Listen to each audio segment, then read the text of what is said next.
All right. Hello, everybody. Welcome to my channel. Welcome to my first video. I really appreciate you taking the time to click on the video, whether you saw it on your recommended page or maybe you're from the TikTok, which if you are, I really, really appreciate that. I really appreciate you guys going out of your way to come see the YouTube. Um, for those of you that are unaware, I guess I have been doing TikTok for the last like 2 weeks or so, ever since the playoffs started, just trying to build any sort of following or community that I can over there. Um, as I venture into the world of sports media, mainly hockey sports media. Um, the reason why you know, I wanted to do the YouTube because it kind of allows and encourages like lengthier discussion, lengthier videos, and the way the TikTok algorithm works, it's not necessarily ideal for, videos that exceed 5 minutes. Um, so I felt, the YouTube would be a lot more fitting for what I was trying to do. Um, as you can see from the title, we're doing series previews. I'm going to be doing a video for each series. I'm going to break down who I think is going to win, why I think they're going to win, and then we can spin back on these videos in a couple weeks or a week or a week and a half, however long it takes. Spin back on these and laugh at how wrong I am for some of them. We're going to be starting with the first series that's beginning tomorrow night, the Leafs versus the Panthers. Um, so just a quick disclaimer for how I'm like obviously this is kind of like my opinion, but it's a mix of like the eye test and belief and then a mix of advanced statistics to help further my argument, I guess. I know that advanced stats are still kind of uh looked at weird in the NHL community. Like some people don't like advanced stats, some people just like hate them. But I am a numbers guy. I will say it proud. And I find my biggest concern, and before, like, I apologize, I don't want to ramble for too long, but I find the thing that annoys me the most about the people that don't like advanced stats is a lot of the time the advanced statistics line up with like the eye test people, like, and I'm an Oilers fan, so I'm going to use a player on Edmonton as an example. Darnell Nurse is a terrible defenseman by the eye test and a terrible defenseman by the advanced stats. And yes, that's only one example, but there are so many other examples that you can use to showcase that like it's not like the eye test and the advanced stats are telling two completely different stories, at least not in most cases. So I hope that if you're watching this video and you're not an advanced stats person, I hope that maybe I can help change your mind and allow you to find a way to healthfully balance both things. Now, just to give credit, I will have the article linked in the description below. Um, this article is an athletic article. I'm using it for just some numbers, some stats. Most like all pretty much all the opinions that I'm gonna share are my own. Whether this article shares those same opinions or not, I genuinely was not using it as for that. I really just wanted the advanced stats, graphics, and charts to use and reference. And they'll probably pop up on the screen when I reference them for you guys. This article was by Dom Lucian. I apologize if I'm pronouncing that wrong. If you're on hockey Twitter, you probably know who he is. He's known for the advanced stat stuff. So again, I'm not taking credit for any of this stuff.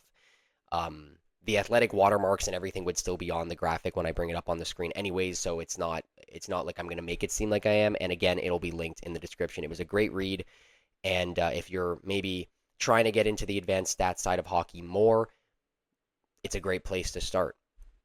Um, so I think I'll start off by saying my prediction for the series and then getting into why I believe it.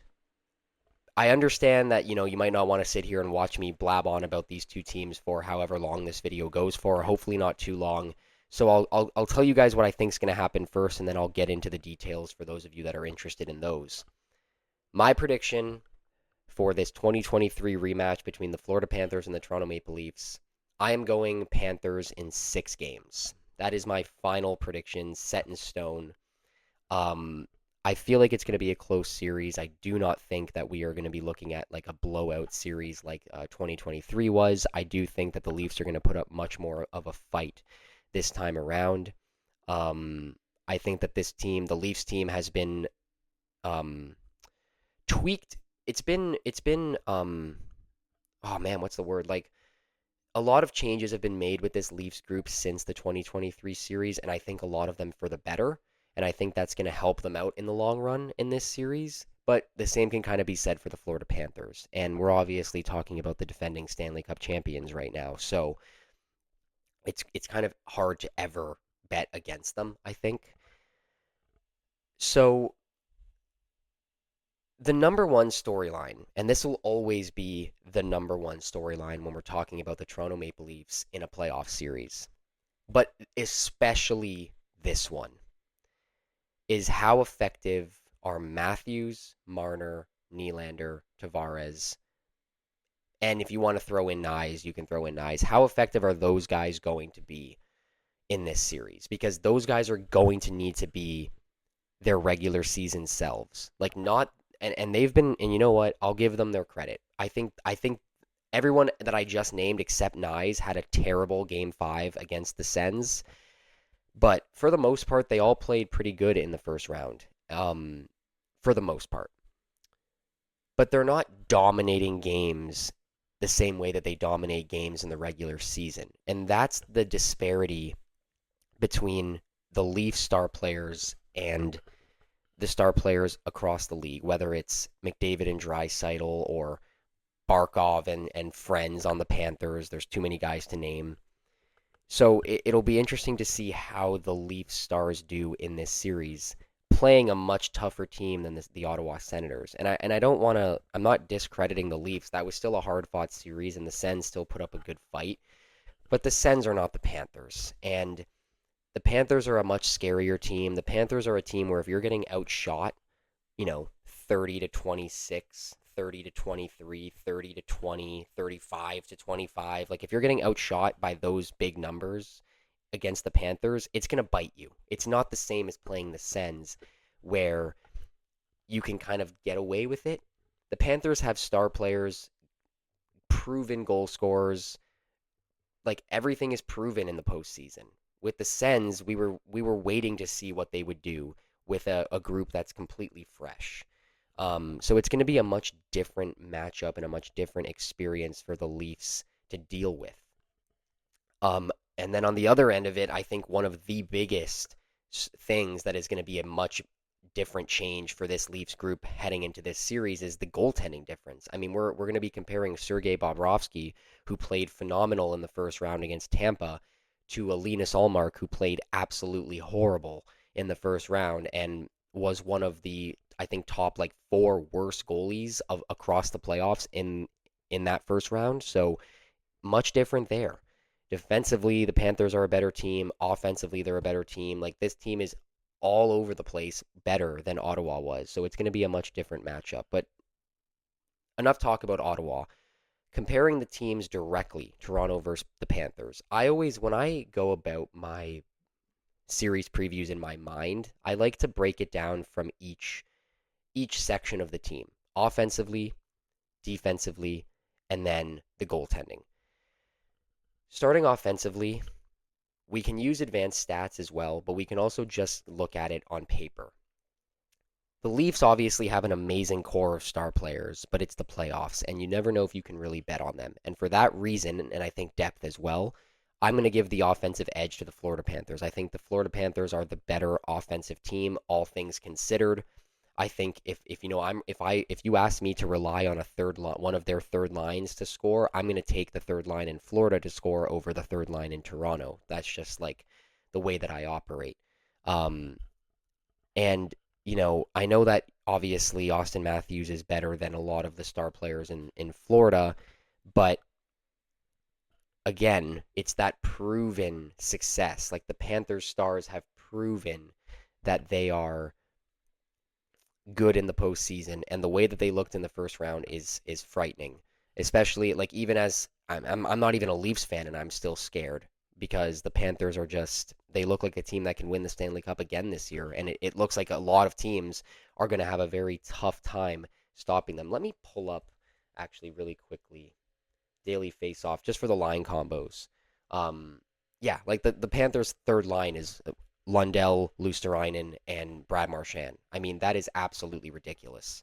Um, so offensively, I'm going to give the edge to the Panthers. If you want to bring advanced stats into the mix, and I'll pull up that chart, you've got the Leafs actually had on average more goals in their first round matchup.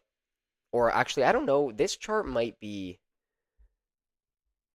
I can't tell. This chart might actually be. I don't know if this is just the playoffs or if this is just like all season. But you could see that the expected goals, the Panthers are dominating that category. So in the event that the Panthers again can break through on all of their offensive opportunities, that's going to be trouble for the Leafs. Um, the power play is actually fairly even. I know that there's always a lot of talk about the Leafs power play. I thought their power play was actually pretty good in this whole series against Ottawa. I know obviously that it was rough. They had that 4 minute power play in overtime in game 4. They couldn't score and then they had other power play opportunities throughout the remaining games of that series, but the power play in Toronto has definitely been better this year than it's ever been. And the narrative of them not being good on the power play is completely out the window. I think having Marner quarterback the power play has been a huge, huge benefit for them, and I think that does contribute a lot to the success of their power play. But then you've also got Florida's power play, which is also just ridiculously good. But I think if we're bringing special teams into the mix, I'm going to call it a stalemate. I think the power plays are too close together for me to give anybody the edge. I mean, honestly, I think Florida's penalty kill is a little bit better if I had to trust one a little bit more, but it's still too close for me to really give it to either. So special teams, I'll call a draw. Offense, I'm giving it to Florida. Defense is really close. I really am impressed with Toronto's decor this year. One of my number one, and again, I have a lot of Leafs fan friends. One of the things that I told them a lot in the summer going into this year when they signed Tanev, when they signed Oliver Ekman-Larsson, the Leafs don't have a true like number one defenseman. You know what I mean? Like you look at Florida. Florida's got like two guys that you could say. Like I mean I would personally say their number one defenseman is Forsling, but you still got Ekblad who's good. And honestly, Seth Jones has actually been pretty good since going to the Panthers. You look at Dallas, they've got Miro Heiskanen. You look at Edmonton, and as much as he can make you want to pull your hair out, they've got Evan Bouchard, and Vegas has Shea Theodore, and so on and so forth. The Leafs are like the only team that is constructed of six second pairing defensemen. Not like I would say Benoit is obviously a third pairing guy, but like they don't have that true number one. And you would love Morgan Riley to be that true number one, but Morgan Riley has proven time and time again that he's just not very good. Um, but despite this, the Leafs' decor has been very, very solid this year. Tanev and McCabe have been one of the best defensive pairings in the NHL according to the eye test and according to the advanced stats. And even Simone Benoit has stepped up huge for the Leafs, not just in the playoffs but in the year. Oliver Ekman-Larsson has definitely been a little bit better than I thought he was going to be.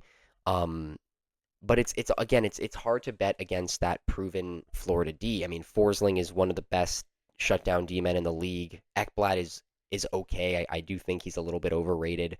I'm not a huge Seth Jones guy, but again, he's been good since coming to Florida. And then you've got Mikola and Kulikov, who are just a really good third pairing.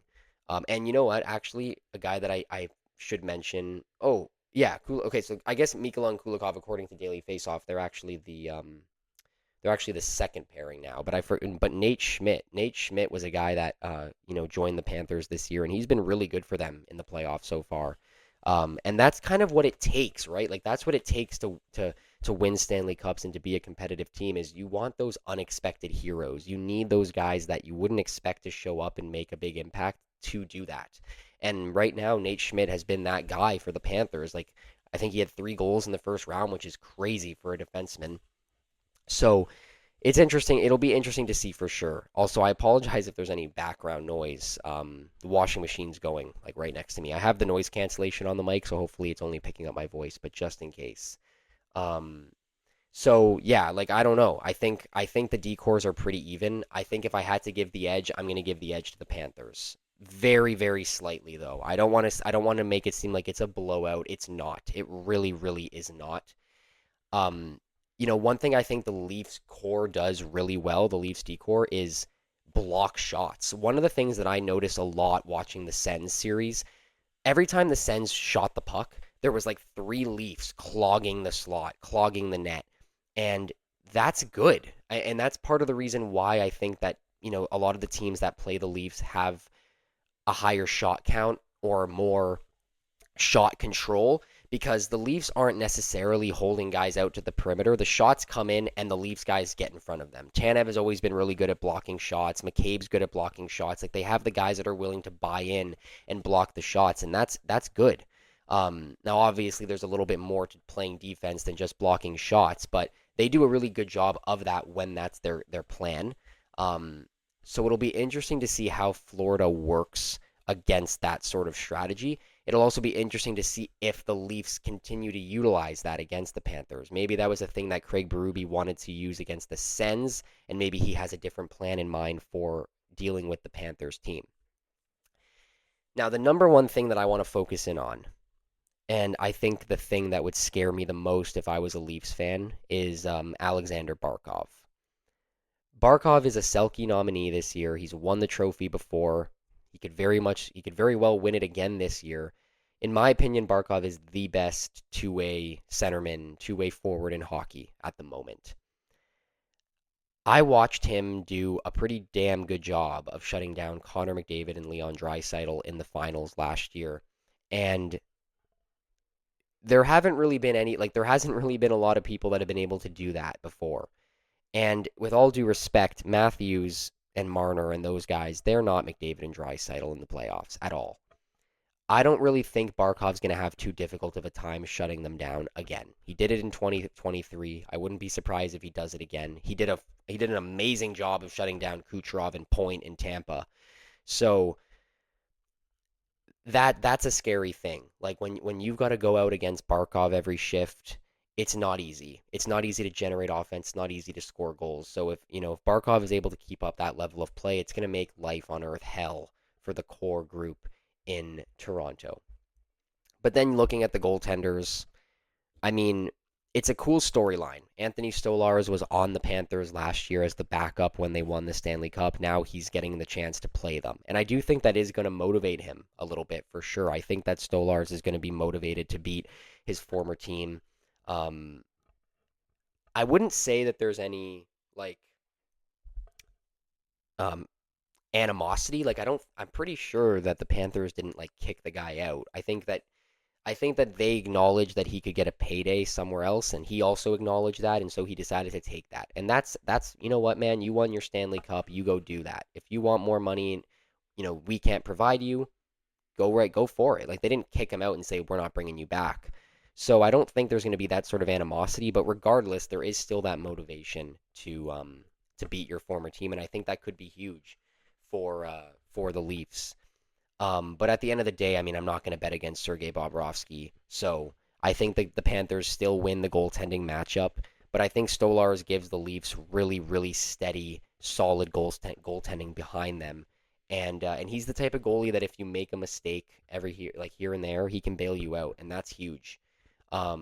So that's to me like that is the biggest reason why the Leafs have looked like a different team at times this year is because they finally have a solid goaltender to back up their group, which is something that they haven't really had at all during the Matthews Marner era. Like Frederick Anderson was always good in the regular season when they had him, but then he would fall apart in the playoffs. And Stolarz has been really solid in the regular season, and so far throughout this first round, he was really solid for the Leafs there as well. Um, Now, again, I don't think this is going to be a blowout. I don't think that this is going to be a 4 or 5 game series, regardless of the outcome. Do I think the Leafs can beat the Florida Panthers? Yes, I do. I don't think it's very likely. If you wanted me to put it in like a percentage, I'd probably go like 80% for Panthers, 20% for the Leafs. It's not very high. And again, it's not because the Leafs are, I don't want to, I'm not trying to like disrespect the Leafs. I'm not trying to discredit how good their team looks this year. I'm just saying, like, we're talking about the Florida Panthers. We're talking about a Florida Panthers team who I severely underestimated in the first round. I picked the Lightning in 6 in that series, and I was so far off.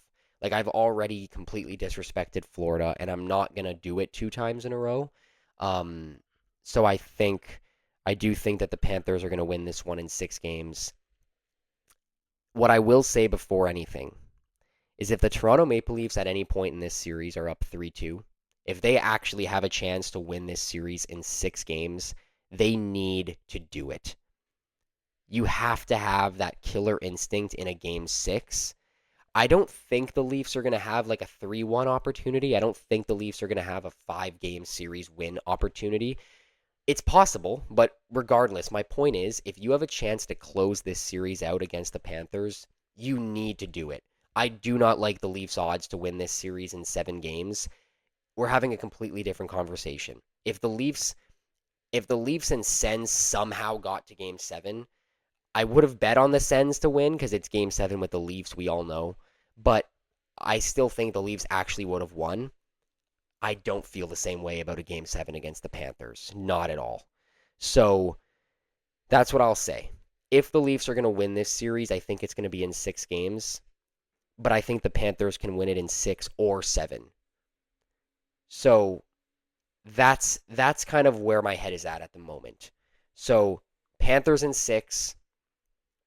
I think the Leafs are going to put up a true, real fight. I think this is going to be a much closer series than some people on the internet maybe are alluding they think it's going to be, or whatever. Like I think the general consensus right now on the internet is the Panthers are going to kill the Leafs. It's not even going to be close. Blah blah blah. I don't agree. I do think it'll be close-ish, however close a 6 game series can be. But I do think that the Panthers are the better team in a lot of areas, and I think they're going to prove that once again with a 6 game series win here.